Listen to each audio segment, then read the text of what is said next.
সবচেয়ে কষ্টের একা থাকা তখন হয় যখন পাশে মানুষ থাকে কিন্তু মনটা থাকে না।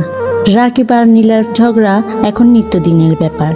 আগে যেখানে কথা না বললে কষ্ট হতো, এখন চুপ থাকাটাই স্বাভাবিক হয়ে গেছে। একই ঘরে থাকে কিন্তু দুজনের মাঝে যেন হাজার মাইল দূরত্ব। রাকিব এখন বেশিরভাগ সময় অফিসেই কাটায়। কাজ শেষ হওয়ার পরেও সে ইচ্ছে করে দেরি করে বাসায় ফেরে, কারণ সে জানে বাসায় ফিরলে আবার ঝগড়া শুরু হবে। আর নীলা, সে প্রতিদিন অপেক্ষা করে থাকে।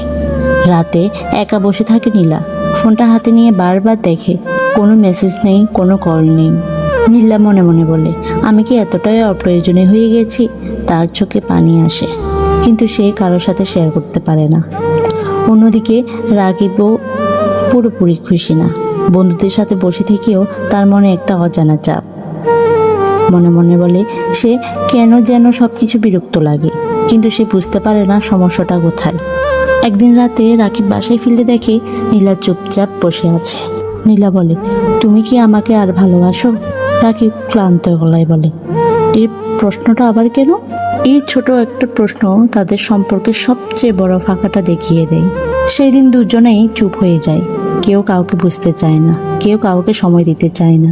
আর ঠিক তখনই রাকিবের জীবনে আসতে যাচ্ছে একজন নতুন মানুষ।